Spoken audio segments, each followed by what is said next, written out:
Okay, Assalamu alaikum, my fellow colleague psychologists, my team members at Meeting Matters, and also any other psychologists who happen to watch this video. This video is basically one of those training videos that I'm shooting to help psychologists increase their follow-up rate. There are many reasons that people do not come for a follow-up.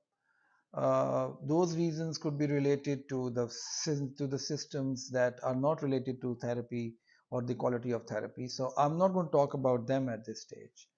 I'm going to talk about how a therapeutic process can be failing in a way that people are not opting to come back. Okay.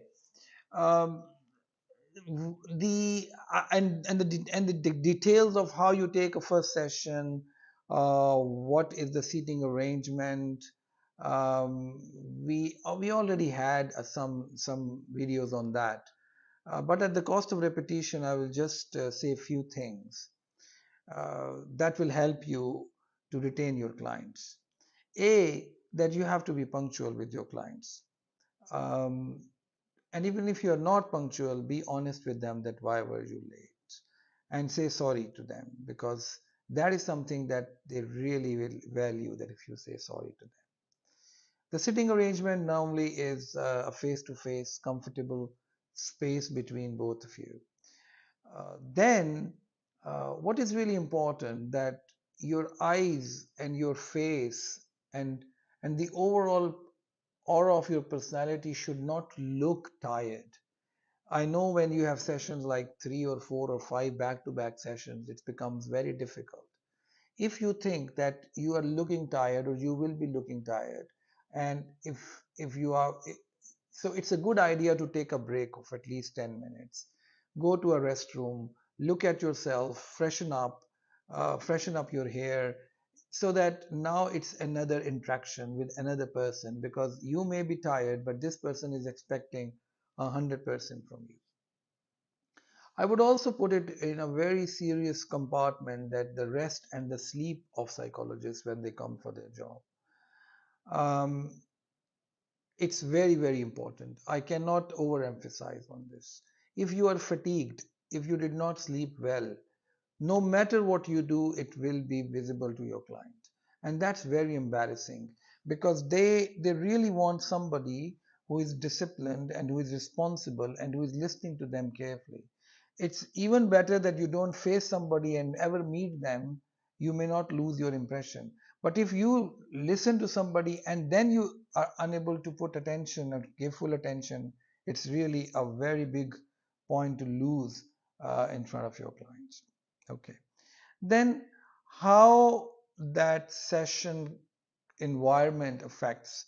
So if there is a noise that is coming out outside the briefing or the therapy room, the temperature, or there is lighting issue, please make sure that you do not do a hush hush kind of a thing with this. If there's a sound which is disturbing, don't just say, think and behave as if nobody is listening. No, be sensitive and say, sorry, there's some sound coming, let me do something about it, I'm sorry. If there is a sound and if there is a temperature, there is a problem for you, ask them, are you comfortable with the temperature? And then behave accordingly. Ask them for a cup of tea, ask them for a glass of water, make sure that their tissue rolls present, tissue papers are present, because some clients will opt to cry. Now comes the major thing that I want to say here, that the client has come here because not only that they really want to get an advice. It's not our job to give an advice, to be honest. As a counselor, we are not there to advise, but still they want something new. And what is the real trick of the trade, or the trick? I don't want to call it a trick of a trade, because that is something which is not genuine. But what I'm going to say is genuine, and that is that whatever the client is saying, they first of all really want somebody to be able to listen to them without judging them. They want somebody to pay attention to their feelings. Some of the clients would want that their Their irrational feelings should also be listened to with respect. And that's their right. And that's a therapist must do. That as a starter, they must accept how the client is coming up with the expression. And we know the techniques, that how you paraphrase it, how you make sure that you're understanding exactly what the client is trying to say, and the meanings that you both are carrying out of a conversation are same or identical. This is very important, that you both remain on the same page. If you continuously keep sitting and saying, mm-hmm, okay, I think it's not going to work. You need, you may feel, or the client may feel, that you are kind of interrupting, but let me assure you that this has a very, very positive impact. That when the client is going on and going on and going on, and you know that it is becoming more, you need to find a smart spot to interfere and say, okay, so up till now, what I have understood is da da da da da da da da, all that, so that the client knows that what he or she is saying. And also they have a chance to review what they are saying. Trust me, some of them will be so excited, depressed, or anxious that they would only listen from you and understand what they were saying, and they may feel, oh my god, what I said, this is what I said, no, no, no, what I meant. So it's very important that you make this correction periodically during the conversation, so that the client gets this feeling that you are there, you are listening at this time. And today I'm going to focus about your listening skill. Yeah, that the ability to connect with the client is very important. Now, when we come to a follow-up session, where, and this is something that's super important in follow-ups. Why we don't have the follow-ups? Why we don't have follow-ups? One of the reason follow-up clients they get dropped is because that follow-up is not structured. The client really wants to do something. They want something in their heads. Some of them may feel that by renting out or by talking to somebody they become okay. That percentage, I know they're there, but that's very less. Most people spend money because they want that if they are taking sessions, their life should become better. And their life will become better if they start to do something better with their life. Just by listening and not doing something, if not acting on something, not changing the way they behave, not changing the way they opt to make changes, if they don't change, the life is very unlikely to change. So this paradigm has to be given to the client as a change, and that's why CBT is about. That while you give them a homework, why you want to give them a homework? Because they are, most of them could be so depressed out of energy that they would say we didn't do the homework.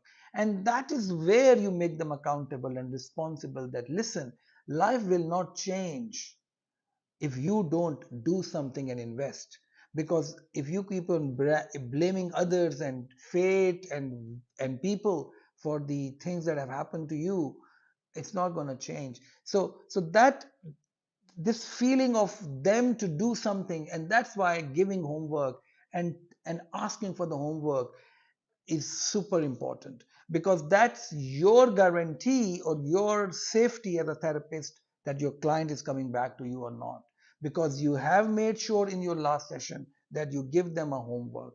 You should have that plan in your mind, based on your induction, based on the case notes, that what kind of changes you are going to bring and what kind of homeworks are you going to do. And that is something that I would like to see in the clinic also, that people give homework and they check it. The second thing is that once you have done the homework, then uh, you can ask them before the homework also, when do the agenda setting, that what would they really want to talk in this session. Now this is a very powerful question, because remember, a person came for therapy 3 sessions ago because this person had difficulty with his boss or with his spouse. And you as a therapist is still in the same frame of mind of those sessions and those case notes. Yeah.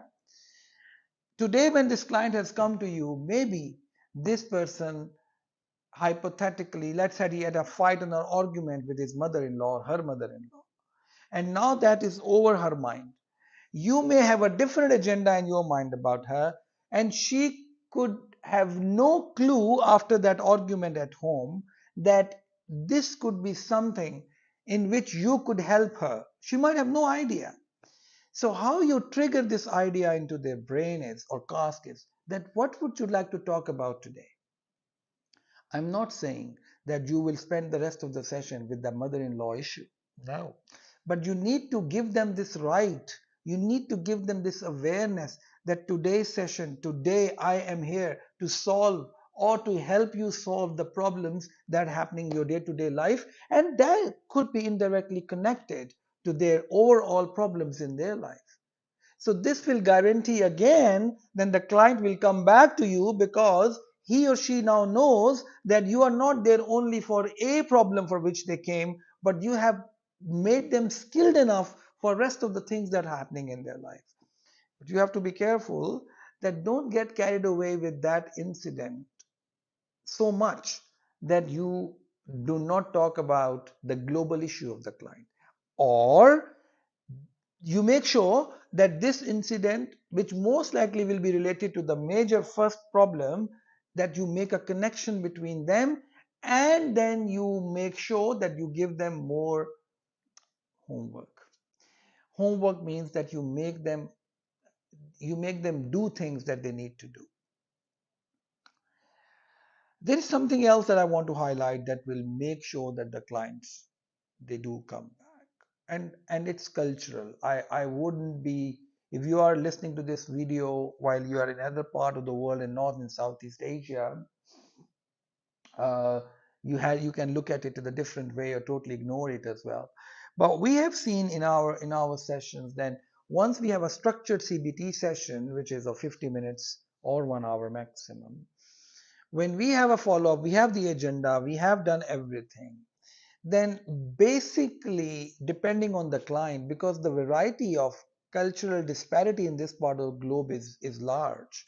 Within a city, you will find very religious people, or you find not very religious people. You will find very poor people, or poor people, or a middle class, or an overly. So the social economic spectrum is pretty vast. And then you further put a garnish of regional languages and dialects and specific cultures like Pashtuns and Punjabis and Patwaris and all that. So keeping that in mind also, if it's good to become more aware of their sensitivities in their life. So when the session is about to end, please do not forget to ask them that, is there anything that they want to ask more about the whole session? You need to give them this comfort that they can ask you, they can ask you more questions.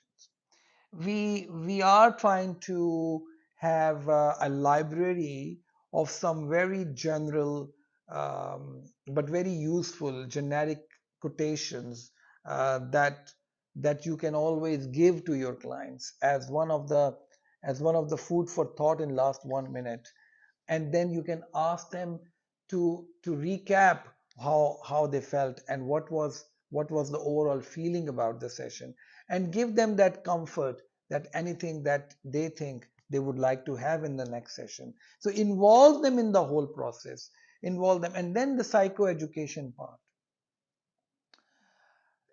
Remember, when you are trying to do a psychoeducation to a client, do not act like a teacher only. You need to act like a facilitator. A facilitator is somebody who asks a question instead of saying, it happens like this. So you can ask, what do you think if you next time find an environment of argument? What do you think? How would you handle it next time? Would you handle it the same way you handle it now, or you will find it best the next time? So give them that opportunity to review their own decisions and how they handle things, and so that they know that there are other ways and other means to do it. And you may, as a therapist, be also surprised that they may come up with some very fancy and practical and good and brilliant ideas. Last but not the least, your paperwork.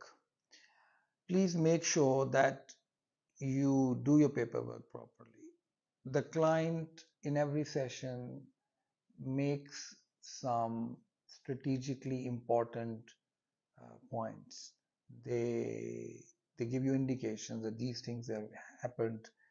Make a note of it. This is something super important. Okay, make a note of it, keep a point, and maybe you can put a question or inverted commas or some a dot over there, like they take the name of their child, or they take the name of their friend, or they say, I went to that cinema, I went to that shop, I went. Keep a note of these things and underline them. These are personal preferences of the client. So next time when you meet them, it's a good thing if you name those and ask them, how is Taha doing? Oh, did you go to that shop that you mentioned last time? Brilliant, because the client will know that you remember what they said. So these some pain points are not the pain points, but but the critically important points, personal points, I call them, for the clients. It's good to make a note of it. This is one way to connect to them. I think it can be also very useful. Thank you very much.